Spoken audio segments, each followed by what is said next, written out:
Hello viewers, আসসালামু আলাইকুম। আজকে যে মেডিসিনটি নিয়ে রিভিউ করব, মেডিসিনটির নাম হলো মিনিকন পিল। এটি হলো একটি জন্মবিরতিকরণ পিল। একজন নারী কখন খাবেন, কেন খাবেন, কারা খেতে পারবেন না, মিনিকন ট্যাবলেটের সুবিধা অসুবিধা কী, কখন থেকে শুরু করতে হয় এবং কিভাবে খেতে হয় ইত্যাদি সম্পর্কে বিস্তারিত আলোচনা করব আজকের এই ভিডিওতে। যারা মেডিসিন ও স্বাস্থ্য বিষয়ক পরামর্শ পেতে ভালোবাসেন তারা এই চ্যানেলটি সাবস্ক্রাইব করে রাখুন। মিনিকন ট্যাবলেট মূলত কাদের জন্য উপযুক্ত, কারা খেতে পারবেন? মিনিকন পিল সন্তান প্রসবের 6 সপ্তাহ পর থেকেই শুরু করা যায়। অন্যান্য মহিলাদের জন্য মাসিকের প্রথম 5 দিনের মধ্যে এটি শুরু করতে হয়। মিনিকন হচ্ছে একটি জন্মবিরতিকরণ পিল, আর এতে রয়েছে 0.075 মিলিগ্রাম নর্জেস্টেরল, যা আধুনিক, সহনশীল এবং কার্যকারী স্বল্পমাত্রার জন্মবিরতিকরণ পদ্ধতি। তার মানে হলো যতদিন বাচ্চা নিতে চাচ্ছেন না ততদিন এই মেডিসিনটি কন্টিনিউ সেবন করতে হবে। আর যদি বাচ্চা নিতে চান বা গর্ভধারণ করতে চান, সেই ক্ষেত্রে আপনি যদি পিল খাওয়া বন্ধ করে দেন তাহলে আপনি পুনরায় বাচ্চা নেওয়ার ক্ষমতা ফিরে পাবেন।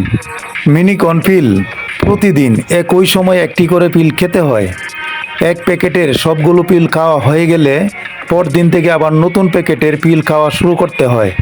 আর এই 2 প্যাকেটের মাঝখানে কোনো বিরতি দেওয়া যাবে না। এভাবেই বাচ্চার বয়স 6 মাস হওয়া পর্যন্ত মিনিকন পিল চালিয়ে যেতে হয়। 6 মাস হয়ে গেলে আপনার পছন্দ মতো যে কোনো অন্য একটি জন্মবিরতিকরণ পিল পদ্ধতি গ্রহণ করতে পারেন। যে সকল মা শিশুকে বুকের দুধ খাওয়াচ্ছেন, মিনিকন মূলত তাদের জন্য একটি উত্তম জন্মবিরতিকরণ পিল। একজন মা সন্তান প্রসবের 42 দিন পর থেকে মিনিকন পিল ব্যবহার করতে পারবেন। সন্তান প্রসবের পর একজন শিশুকে নিজের বুকের দুধ খাওয়ায় এমন মা জন্মবিরতিকরণের জন্য নিশ্চিন্তে মিনিকন ট্যাবলেটটি খেতে পারবেন। মিনিকন পিল মায়ের বুকের দুধের পরিমাণ, কত বা গুণগত মানের কোনো পরিবর্তন করে না। আরও সহজ ভাষায় যদি বলি, বাজারে অন্যান্য পিল হয়তোবা মায়েদের বুকের দুধ কমাতে পারে বা প্রয়োজনের তুলনায় শিশু কম পেতে পারে। এক্ষেত্রে মিনিকন মায়ের বুকের দুধ কোনো দিক দিয়ে কমাবে না এবং বুকের দুধের যে একটা গুণগত মান সেটাও পরিবর্তন করবে না। এছাড়াও অন্যান্য পিল খেলে দেখা যায় প্রায় মায়েদের বমি বমি ভাব, মাথা ধরা, মুখে ব্রণ হওয়া, ওজন বেড়ে যাওয়া ইত্যাদি সমস্যা পরিলক্ষিত হয়। কিন্তু এই মিনিকন পিল খেলে এই ধরনের সমস্যা সৃষ্টি হয় না, যে কারণে বুকের দুধ দানকারী মায়েদের জন্য মিনিকন পিল একটি উত্তম জন্মবিরতিকরণ ঔষধ।